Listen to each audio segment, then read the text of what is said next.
distribution ki jai. Transcendental Krishna Prasadam distribution ki jai. Gaur Premanandi Samaveta Bhakta Vrinda ki jai. All glories to the assembled devotees. All glories to the assembled devotees. All glories to the assembled devotees. All glories to Sri Sri Guru and Gauranga.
Hare Krishna, and good morning to everyone.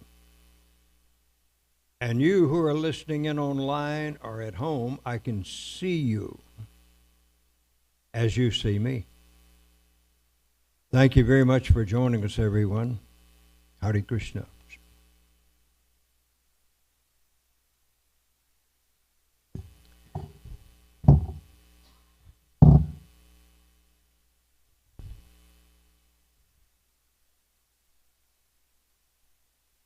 We've just had a very nice festival for Lord Balaram's appearance day. That was pretty good, wasn't it? And there was dynamite prasadam prepared. It was really, really good. Thank you so much.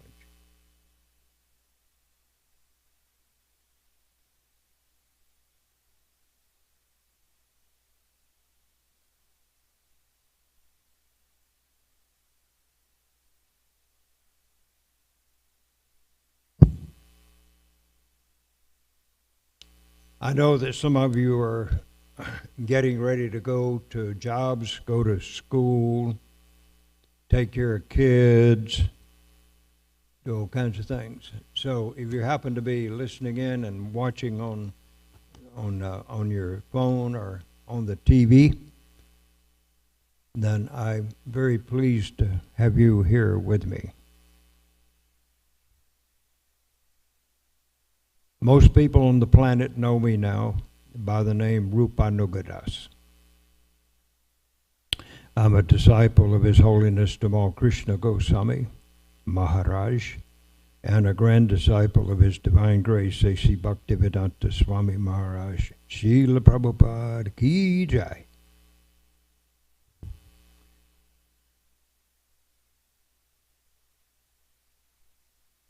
Jaya Radha Madhava Kunja Bihari.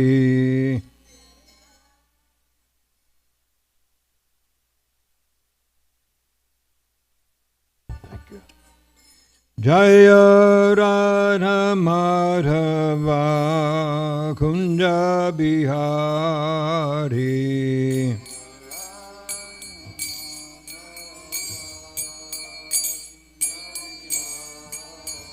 Jaya Gopi Janavallabha Girivardhari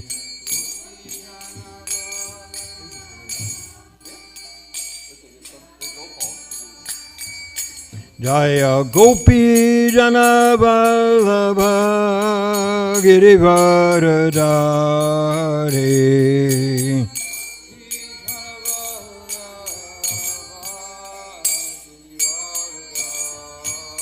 Jashodanandana Braja Jana Ranjana Jashodanandana Braja Jana Ranjana Jamuna Tira Vanachari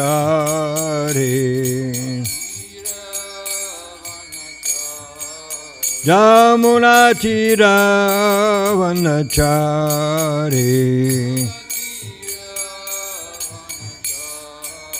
Jaya Radha Madhava Kunja Bihari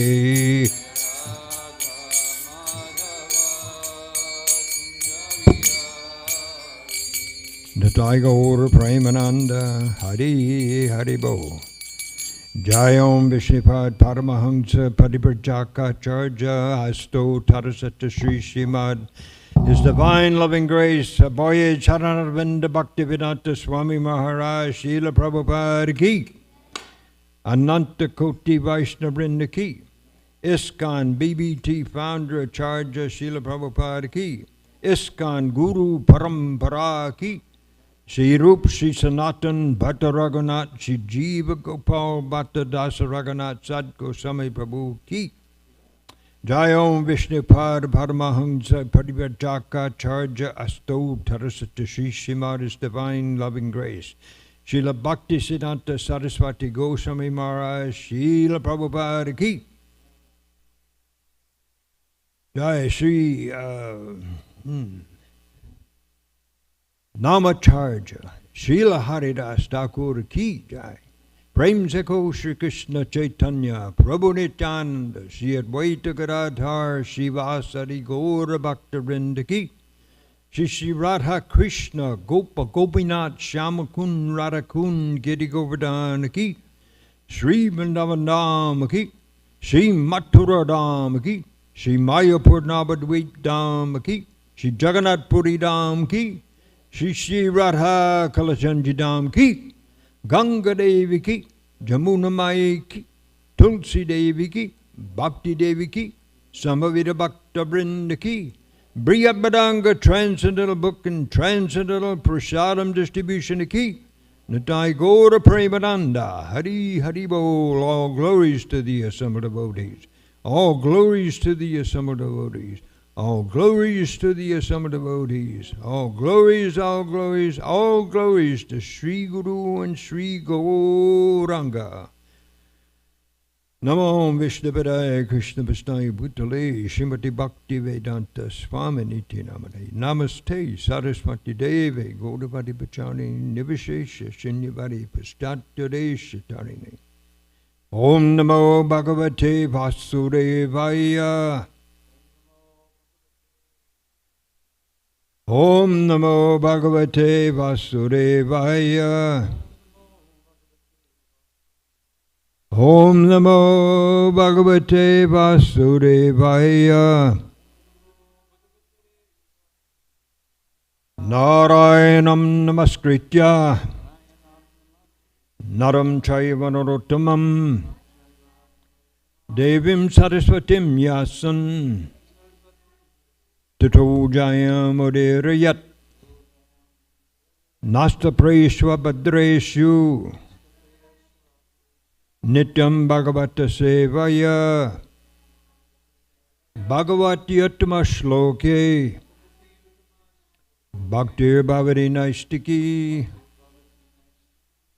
Antaraj Srimad Bhagavatam Ki Jai Srimad Bhagavad Gita Ki Jai Hare Krishna. Today, I want to talk a little bit about understanding Krishna's purpose, and this is going to be based on Bhagavad Gita and not Srimad Bhagavatam. Speaker's choice, as they say. So, of course, there will be other literatures we might call into play also.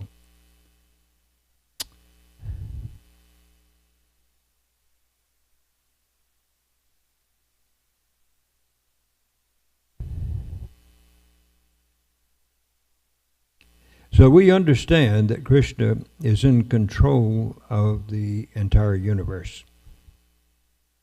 And not only this universe, but a lot of other universes as well. I have not been able to wrap my tiny little brain around that idea. But he's explaining to Arjuna, Sri Arjuna, at the beginning of the Bhagavad Gita in 2nd chapter. And I'd like to quote from text number 12 in chapter 2. Natva baham jatu nasham natvam neme janadipa na chaiva na bhavishyama sarve bhayam atha param. Anybody know what that verse is? What's the English translation? Never was there a time when I did not exist, nor you, nor all these kings, nor in the future shall any of us cease to be. So first of all, Krishna is telling, not first of all, he's already spoken some things to Arjuna, because Arjuna is really kind of down in the mouth, so to speak. He's looking out there across the battlefield and seeing all kinds of honorable, respectable, worshipable people that he is responsible for killing. And so we wonder what does Krishna have in mind? You know, does he permit this or what? We'll talk about that a little bit. Chapter 2, text number 20. Najayate mriyate vakadachin nayam bhutva bhavita va nabuya ajo nitya shasvato yam purano nahanyate hanyamane sharire. What is that? For the soul there is neither birth nor death at any time. He has not come into being. You know, we used to say this in a different way when this was translated by someone else, but I think it was a good change that was made. For the soul there is never birth nor death, nor having once been does he ever cease to be. So that called into a possible question in some people's minds that there might have been a time that he did not exist. For having once been, he never ceases to be. So this, I think, is a little more correct according to the meaning. For the soul, there's neither birth nor death, or at any time. No, he has not come into being. He does not come into being, and he will not come into being. He is unborn, eternal, ever existing, and primeval. He is not slain when the body is slain. You know, this is a big claim for someone to make, but who's making the claim? Krishna. Krishna is making the claim. He's saying, and we know that Krishna is also Satchit Ananda. He's eternal, full of knowledge, full of bliss. And he's saying here that the soul shares that quality of eternality with him. So, okay, so we're finding out something about Krishna's control of the universe. That's what we're talking about here. Then, so he's the origin of all the living entities. He is the source, which would make us think in our way of thinking about this material world, that at some point in time, the living entities, like people, like us, came into existence, but we had not existed before. But Krishna refutes that. He says, in effect, what he is saying is that just as I have always existed, so all the living entities within this material world and within the spiritual world have always existed. So the element of time comes into play whenever the living entity wanders haplessly, wanders into the material world and checks it out, just to check it out. You know, I've heard it said that the living entities were originally in the spiritual world. Then that's called into question too by some people. They say that the living entities, some living entities were never existing in the spiritual world, because how could they fall? How could they fall down from the spiritual world? But we've heard explanations by those who are much farther advanced than we are, that the living entity did exist in the spiritual world, and it's only a little bit of a lapse in consciousness that makes him think that he's in the material world. Some people have said that the living entity is talking with his friends, and they say, "Oh, what's that light over there?" And they see a light coming from somewhere else, and someone says, "That's Krishna's material energy. You don't want to fool with that." And so the living entity thinks about it and becomes a little bit wondering about it, and would like to know, what is that spirit, what is that material world? How is it different from the world that we live in? I think I'd like to go just check it out. You know, I'd just like to see what's there, and I'll come right back. And so he does.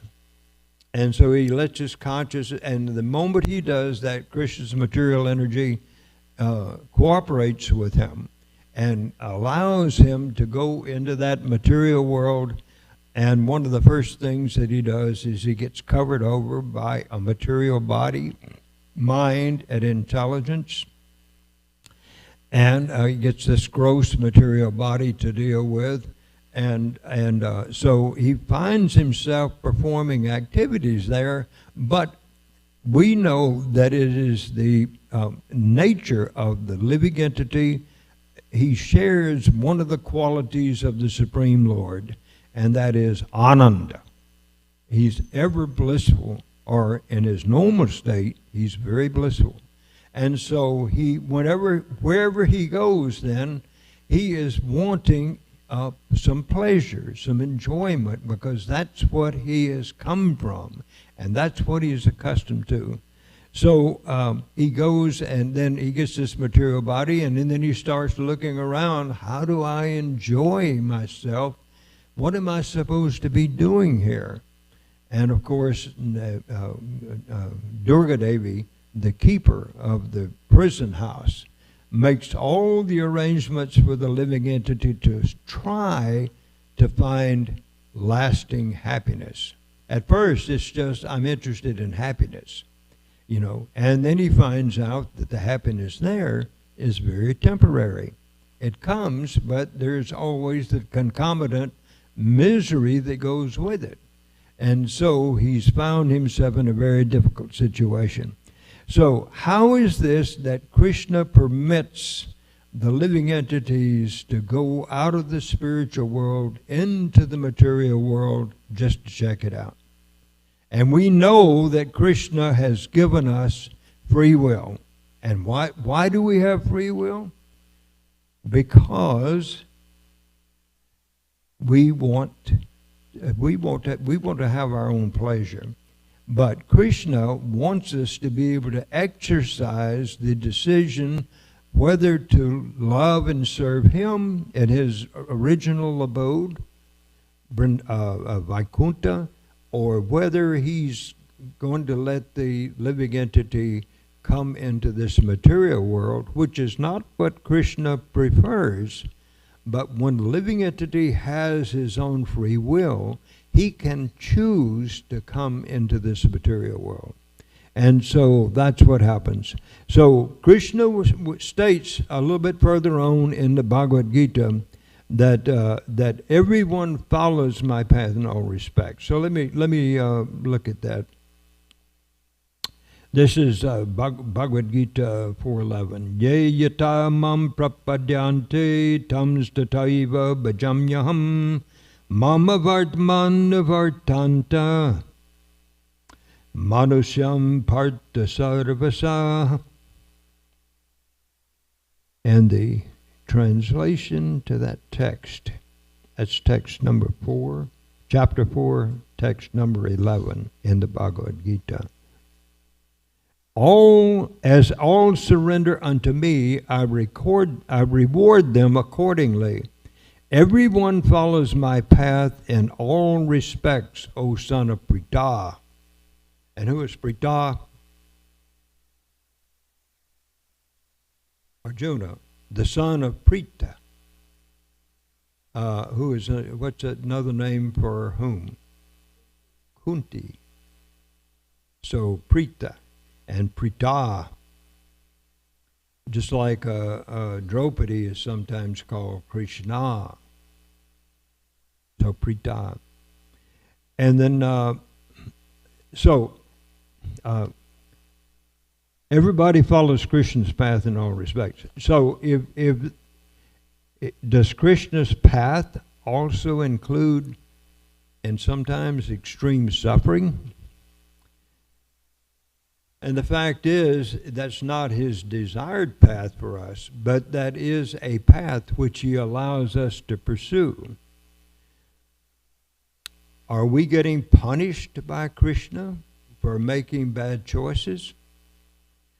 There are laws that we have to obey. Just as in our present society, we can't just do anything and everything that we want to, especially if it causes harm to someone else. So we know that not only is Krishna exceedingly powerful, and that he is the source of everything, including the material energy, which is separated by consciousness from the spiritual energy of the Vaikunthas. We know him also to be just. So whenever we perform an activity, whether it seemed to be good or bad in this material world, Krishna is always providing justice. If we decide to perform some activity that is harmful to we can say it's our most precious gift of Krishna, and that is this human form of life. If Krishna is just, then he allows us in this human form to perform activities which are not in keeping with the laws that have been set down for living in this material world. And so then there is suffering involved. Does Krishna like to see us suffer? Of course not. He's like a father to us. He is our father, the seed-giving father. And so he does not want us to have to suffer. But we find that in this material world, there is a lot of suffering. And there are disasters that can remove us, the living entities, from this material world. Just a few to name. I don't want to go into too much of that because it makes it seem as though the devotees are always talking about how bad this material world is. And even though it might be true, people get tired of hearing that.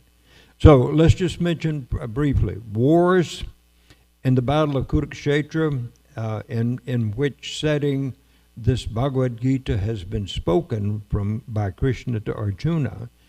640 million men killed in the scope of 18 days. Impossible for us. And anybody who hears that cannot believe that, first of all, you can assemble 640 million people together on a battlefield with simple weapons. Of course, we know that there are some exotic weapons that are sometimes used. But for the normal persons, it's an axe or a sword or something. And so that took out a lot of people. more recently, coming up to date, the Civil War in this country. Did you know that it was in that war, the Civil War, that more Americans were killed than in all other wars since then, in any wars that have taken place? And I can't remember how many it was. The number 240,000 comes to mind. 240,000. And that doesn't sound like very much, because we know that in war that came after that, World War I and II, that there were millions of persons killed. As a matter of fact, in World War II, part of the reactions that were taken by people came when Hitler performed the Holocaust and murdered 6 million, as I understand it, 6 million persons of the Jewish race, Jewish community, Jewish religious background. 6 million people. And of course, there were many more millions. There were quite a few more millions that were killed in the actual battle. But these were apparently innocent people, women, children, old people, that were not carrying weapons. They were just herded up and taken to a place and killed by poisoning them with a poison gas. And so, Krishna, where were you? How did you let this happen? To these innocent people.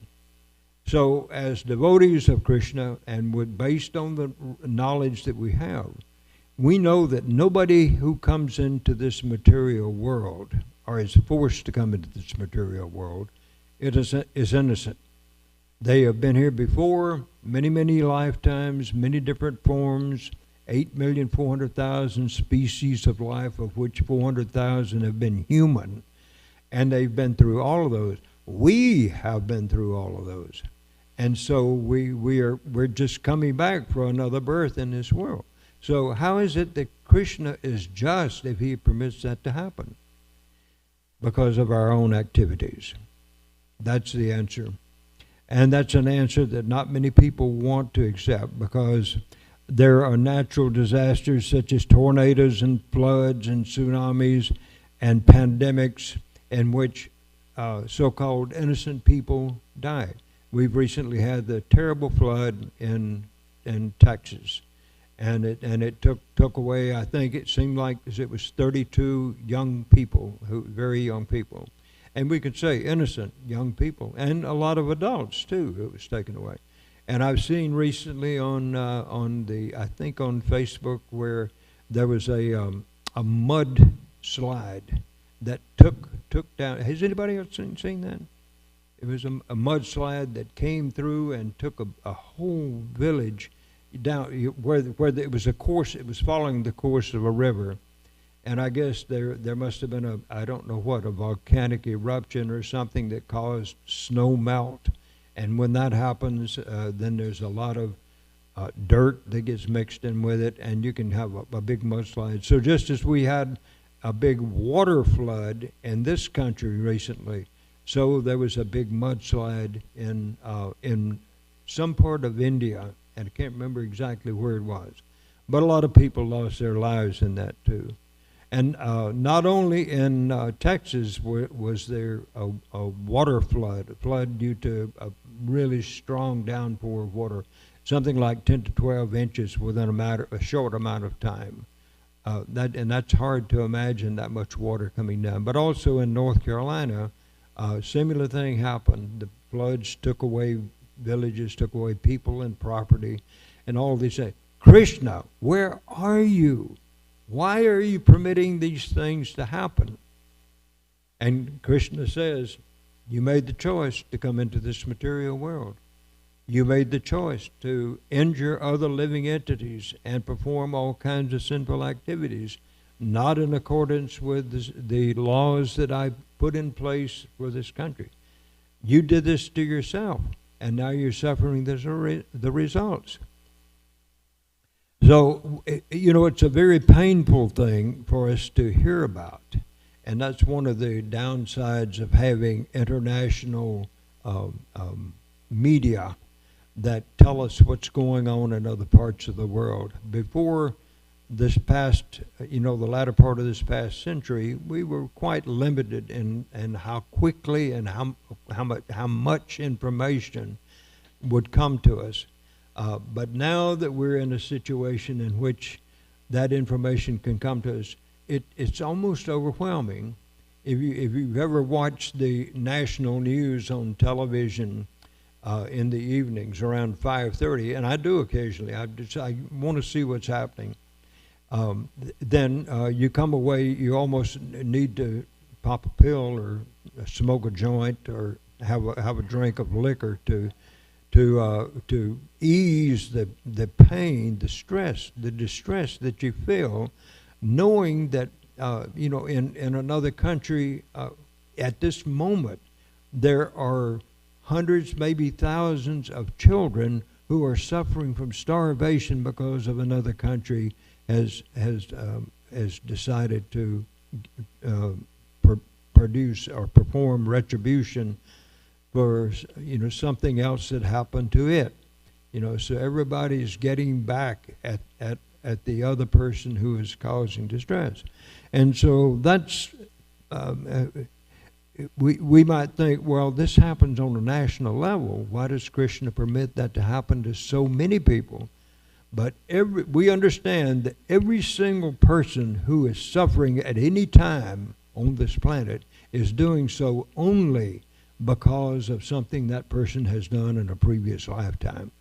There is such a thing as regional or national karma, or there are places and times at which there's been a volcanic eruption, mudslides, they take out a whole village. Then you have the disaster that was man-made happening in Bhopal, India, several years ago, in which Union Carbide Corporation, I believe it was, and a big plant they had there, there was a fault, and it released an enormous amount of gas, poisonous gas, and wiped out an entire community. 30,000 people overnight had to give up their bodies. How does that make us feel? It makes us wonder, is there a God? Is he permitting all of this to happen? Well, we know by what we have learned in Krishna consciousness, and it does not only does the Lord permit that, but he arranges it. He allows persons like Adolf Hitler and Stalin, Joseph Stalin, and so many others. He allows to come into this world. He empowers them. It's almost like saying Saktivesh Avatar, but I don't like to use that term with regard to a dictator who is responsible for the killing of millions of people. And yet, so Krishna not only allows that living entity who wants that power, the power of a Hitler or Stalin, he allows them to have the power, and he also makes all the arrangements that they will get elected into a position of power, so that, as Hitler did, it could almost conquer the world. He had such a war machine. But Krishna stopped it. He allowed us, the United States, to intervene there, and but he did not stop the United States from having many of its ships bombed in Pearl Harbor, Hawaii. I started out the class by saying that I didn't want to spend too much time focusing on the bad stuff. But the point I wanted to make is that it's not like Krishna could not do something that is happening automatically in this material world. It is not happening automatically. It is arranged by the material laws which Krishna has set in place. So we cannot say that Krishna he must not be powerful enough to alter all the situations that are causing misery to people in this material world. He must not be powerful enough. This material energy that we're dealing with here, how could one person be in control of that in this universe? But what people don't know is that it's going on all over the universe, this universe, and there are unlimited numbers of material universes that are present right now in this whole world that Krishna has established. And Krishna is in control of every single tiny little activity that happens to the living entity, even if it's a cockroach or a bed bug or a flea or a tick. He is in that body with the living entity who shares that body. And he is making all arrangements for that living entity's pleasure and also for its punishment. So this is Krishna. There are all kinds of medical problems like birth defects, and there's dietary illnesses and hereditary illnesses and environmental things that go on that also causes suffering. Now, what's the reason? Reactions from previous births. That's a tough sell. If you try to present this knowledge to someone else, especially someone who is at this moment suffering in some way or other, either financial, medical, they got children that are suffering, they got parents that are old and ready to give up their bodies, as some of us are. But these things are going on, and they're coming about by the fact that we chose to come into this material world just to check it out, and somehow or other we got lost in it. And so now we're having to tolerate all the difficulties. So acting out of ignorance of Krishna's laws, that's one way that people, well, most people, we can say, that's the way most people get into a suffering position. And the more they try to find relief, the more they try to find enjoyment in this material world. Again, if you watch a little television, and I don't recommend it so much, but you can glance at it every now and then just to see what's happening. They've got young men and young women just positioning themselves as though they're the controllers of their destiny, and this world is meant for their enjoyment, and they are fortunate enough to have gained birth in a family that has provided them with this beautiful, strong, powerful body. And so this is the kind of thing you see on television. This is what is being marketed to people everywhere, because this is what people want. They want to enjoy, and they see these people are enjoying. But if you follow the lives of those persons who become very famous all over the world, that they have what seems like unlimited wealth, and they have unlimited enjoyment, and they've got all the trappings of the successful man or woman, and you can see that later on it comes back to get you. And everybody has to tolerate that suffering, but you don't hear too much about this. But you might hear something about a Clint Eastwood or a person like that, or a person that has been very famous in the past and has starred in so many movies, and you think that life is a peach for him, but it's not so. And a young woman who was beautiful enough to become a princess of one of the persons that was in line to become the King of England. What was her name? Princess who died in the automobile? Diana. Beautiful, beautiful girl, and such a nice, pleasant personality. And so, I mean, how many instances like that can we think of that are present here in this material world, even at this time when we're experiencing a little bit of happiness, a certain amount of suffering throughout our lives, and for anybody then who tries to come into Krishna consciousness here into this community, almost every person or every couple that has come in here, as far as I know, has had to go through some kind of test. And I've mentioned this to several of you because we see that happening. I had a 3-month-old son that gave my wife and me a very powerful test, and I failed it. But my spiritual master reached out and brought me back. So how do we go about avoiding and minimizing our suffering? All right, first thing for us is learning about spiritual life from advanced spiritualists.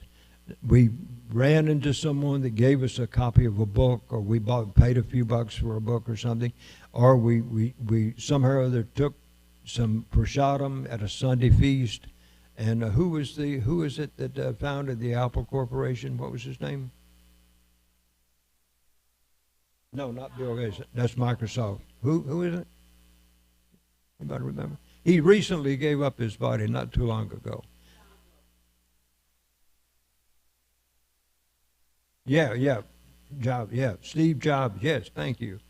Steve Jobs, nice guy. And he came to all kinds of realizations toward the end of his life. But one of the things that he remembers doing is walking quite a large distance while he was in school to be able to go to the Sunday feast of the Hare Krishnas. So, pardon? In Oregon, Portland? So isn't that interesting? Steve Jobs, probably one of the wealthiest men on the planet. And now we've got Elon Musk. I think, have I got his name correct? Elon Musk, who's a multi-billionaire.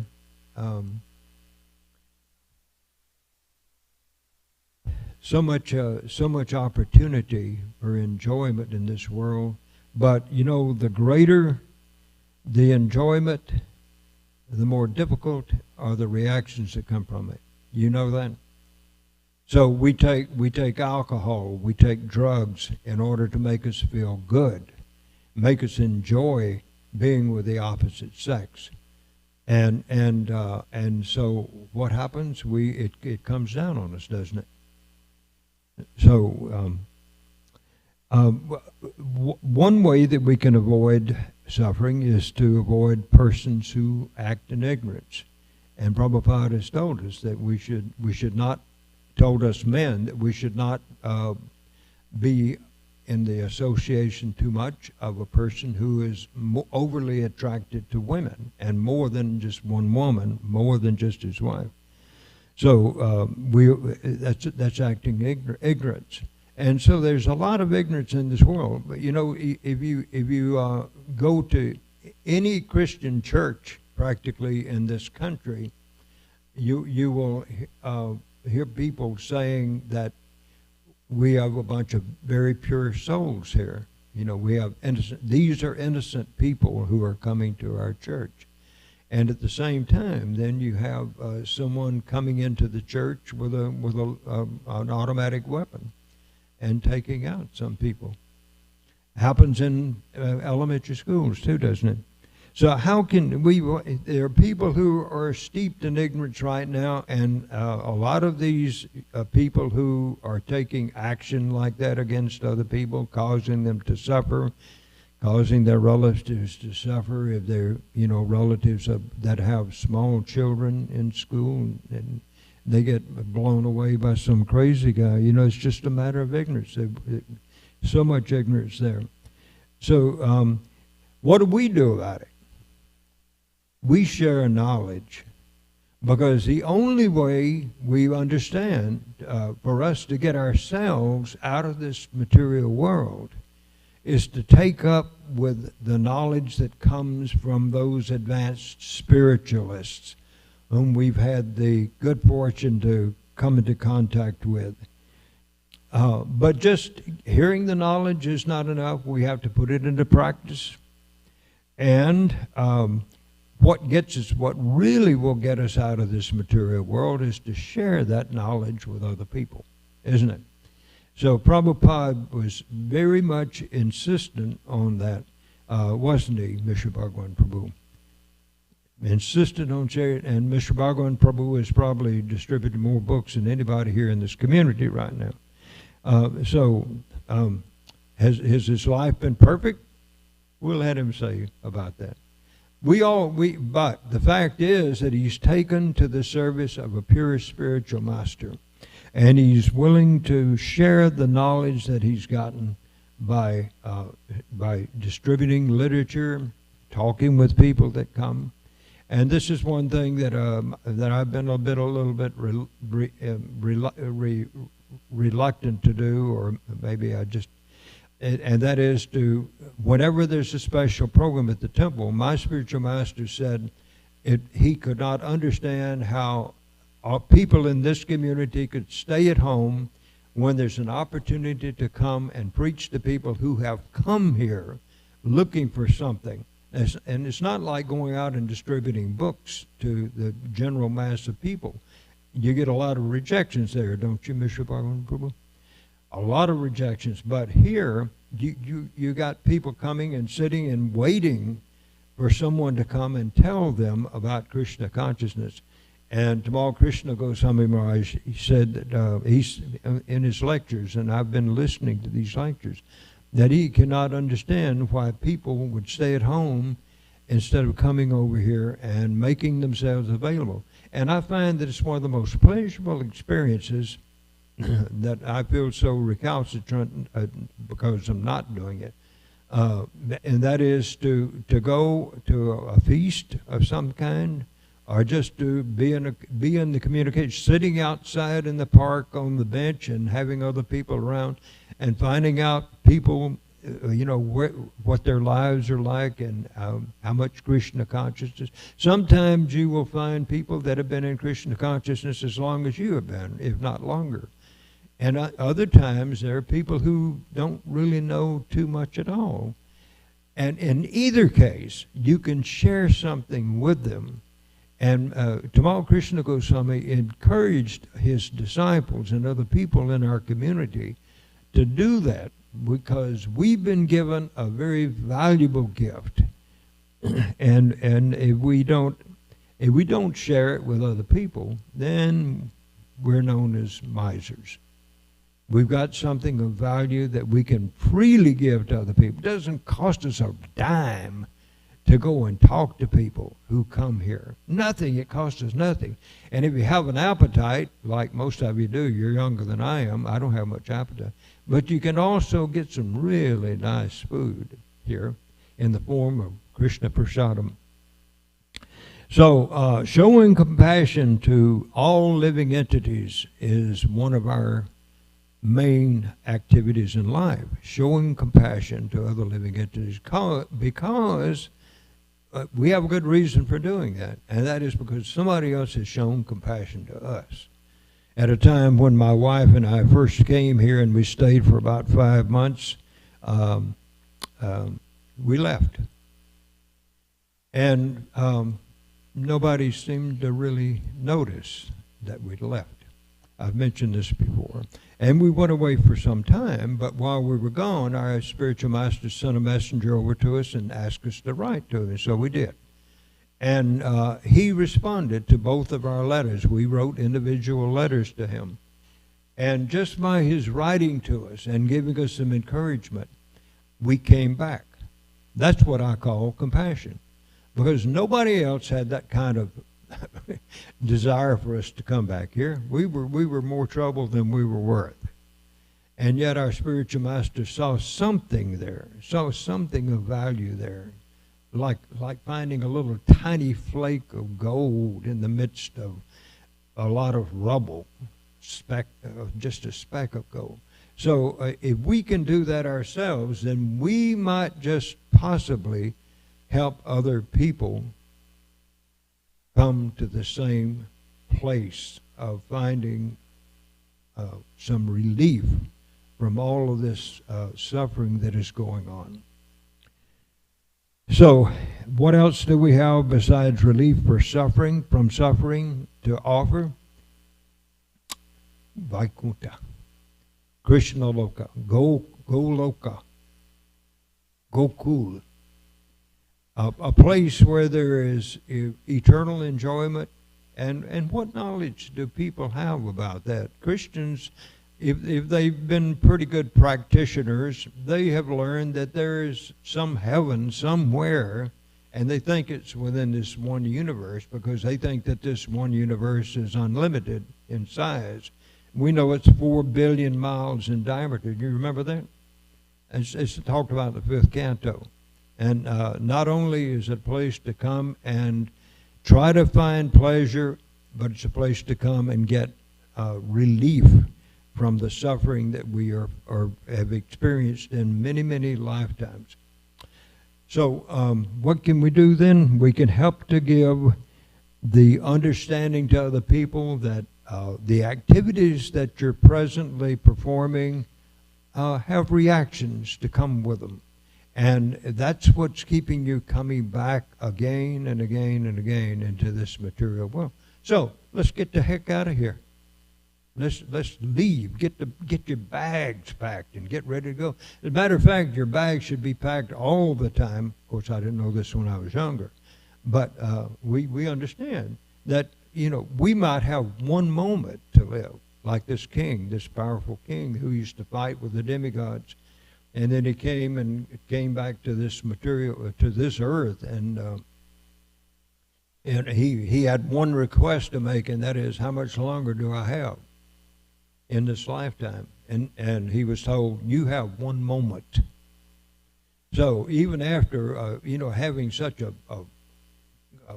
magnificent life of having power and being able to fight with the demigods against the demons,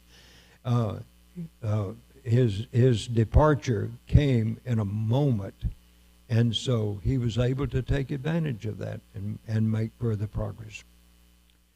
So what is the best thing that we can do? Chapter 18. Na cha tasman manusyeshu kaschin me priya kritama bhavita na chame tasmad anya priya taro bhuvi. That's actually the second verse. I want to give you another verse first. Ya idam paramam guyam mad bhatesh vabi vidasyati bhaktim mai param kritva mam evaisyatya samsaya. Okay, translation. For one who explains this supreme secret to the devotees, pure devotional service is guaranteed, and at the end, he will come back to me. So, who is that to the devotees? I guess that's us. At least we're trying to be, aren't we? So, so then he says in that next text, there is no servant in this world more dear to me than he. That's the person who explains this what is it? This supreme secret to other people. That there will never, he says, there is no servant in this world more dear to me than he, nor will there ever be one more dear. So we got some wealth here. We got some wealth here in this philosophy that Srila Prabhupada has so kindly denied himself the pleasures of being a grandfather and staying around bouncing his grandkids on his knees during the latter part of his life. No. He even gave that up and went to a place that some would call a pretty bare facility there in Vrindavan. What's it, Radha Damodar? Yeah, that little room. Have you seen that room? It's hard to understand how a person could be satisfied to be there. Well, Prabhupada was not satisfied to be there because his spiritual master had told him to go and give this knowledge to the English-speaking world. And so he gave up so much to come, just to come here and give us this knowledge. And now what's he expecting us to do with it? Give it to somebody else. So we have to really appreciate those persons that have come before us. It's like not Shakespeare. It's like Beethoven saying about, when the people, glorified him on the basis of his symphony orchestras that he composed, symphony compositions. He said, you may call me great, but I'm actually standing on the shoulders of genes of giants. That's what he said. He says, I'm standing. So we are like that too. We're standing on the shoulders of giants who have preceded us in this movement. The original ones that came and served Srila Prabhupada in the beginning and gave this knowledge to the suffering masses, which included us. And we found out that the suffering did not end just because we came here to this community. As a matter of fact, for some of us, it increased phenomenally. And yet, by the help of other people, we somehow or other got through it. And now we're enjoying the results of what others have produced. This community, this wonderful building that we're in, and these beautiful deities that we have on the altar here. We have wonderful facility. And Srila Prabhupada would be very pleased if we just use it. Hare Krishna.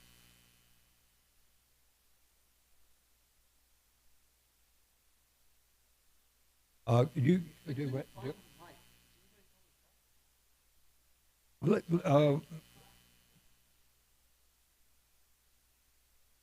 Can you hear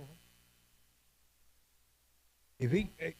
If you can speak loud enough, then he will understand and he will relay it to me.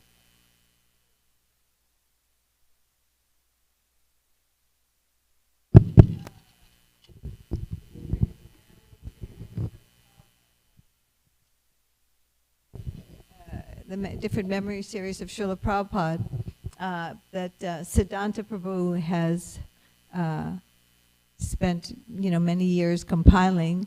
And I was listening to one particular one, Jayapataka Maharaj, when he was young, was mentioning how Srila Prabhupada has said that, it isn't expected that all the devotees will live in the temple, that actually they will be many householders will be at home, and they will be worshiping the deity at home. So, I think that's what we see in our extended congregation. Many devotees, if you've been up to any programs up in Frisco or Plano or so many programs going on, these wonderful devotees are worshiping their deities at home gloriously. They're doing their duty, they're maintaining their families, but they're worshiping their deities. And so, actually, Jayapataka, when Prabhu Maharaj, when he heard this, he said, this was very inspiring to me because he was developing, that was his mission for so many years, developing extended congregational preaching, understanding. So he really embraced this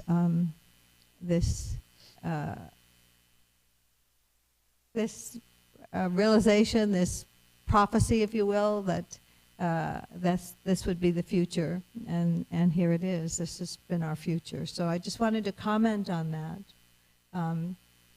And also, just another quick comment.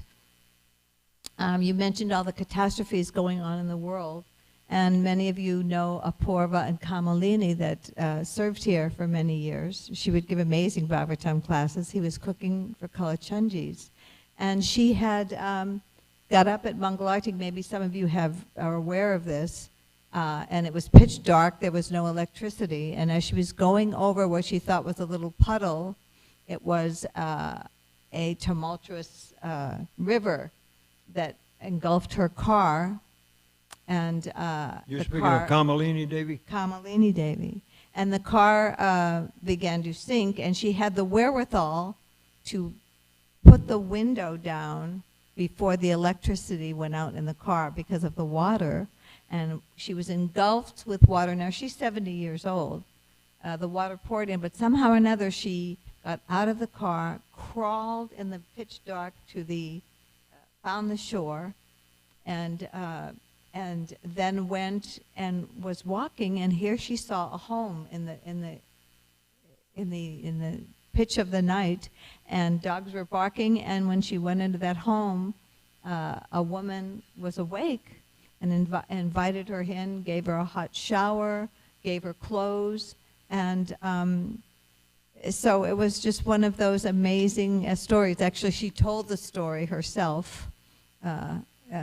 So here it is. You know, we have the example of Stalin withholding wheat and grains, where millions and millions of people died in Ukraine. This was many years ago.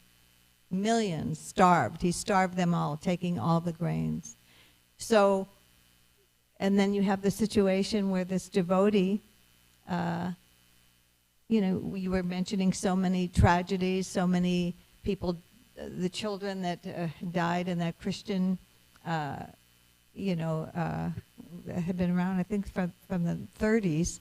And then you have this situation with this devotee that had the same thing, and somehow or another, she felt Krishna saved her to continue on in her service. So there was just a few comments, you know, you can respond to, if you like. Hare Krishna. Yeah, thank you very much, Mother Nandini. Yeah, the story about Mother Kamalini is very amazing. And a woman in her 70s escaping through the window of her car and being washed away almost by the river. But she was able to survive and come back. She's been a big book distributor for all her life. And her husband is Apurva Prabhu. Yeah, he's been an amazing cook for many, many years. Krishna is taking care of his own. Anything else that anyone would like to add?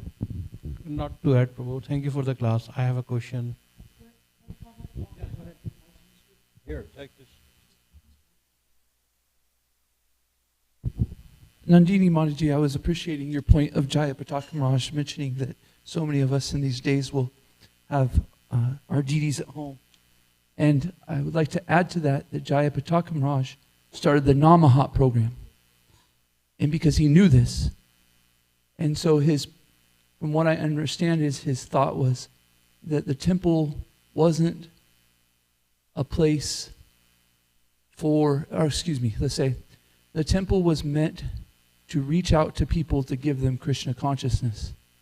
And so if we can understand that our temples at home are meant to connect people with Krishna, we can see how each one of us have a circle of influence that's different than the others. We have so many people that go out to work in different places that are touching people's lives that this temple can't even touch. To be honest with you, like, they would never come to this temple, but you do. You have an opportunity to touch them and bring them to your home and feed them prasadam and just cultivate friendships with them. It wasn't meant to So I was thinking about that. You know, we can imagine that this is International Society Krishna Consciousness can have 200 million temples that are all touching people's lives in different ways. It's quite an amazing thought.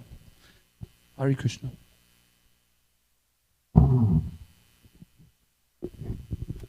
Thank you, Prabhu, for the class. Prabhu, you talked a lot on suffering today.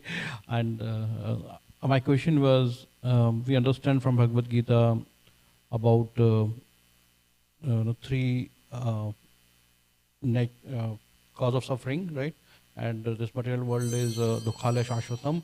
We understand all of it, but at points where we feel like there's so much. There's so much suffering, like you mentioned, right? Like we talked about the war, people life, and even I experienced that in devotees' life. And I mean, I'm not apart from that. Like, you feel like, why? I mean, it's just too much to take it. And although Krishna has made a point that this is the only human form of life where you can get out of the material world, even the demigods were desiring this human form of life so that they can also go back to Godhead. But at the same time, in other species of life, we know they don't have intelligence, but we do not experience their suffering. I mean, they might be suffering, but we don't know. It seems like they have a better life, if I may say that. Like, they get up on a time, they have their schedule, they do things appropriately. But we as a human are really really miserable. Yeah, we're very fortunate in this human form, aren't we? Anything else? All right. Thank you all very much for being with us today. All you at home, I'm looking at you again, and I'm hoping that you have a really good day, and you've used this morning, a part of this morning, to get your spiritual batteries charged, and we're pleased that you were here with us. So, Grantaraj Srimad Bhagavad Gita Ki Jai. Srila Prabhupada Ki Jai. Shri Radha Kalachandridam Ki Jai. Nitai Gaura Premanande. Vanchakalpatarubhyascha Kripa Sindhubhyevacha. Patitanam Bhavanebhyo Vaishnavebhyo Namo Namaha. Ananta Koti Vaishnavrinda Ki Jai.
Sakhat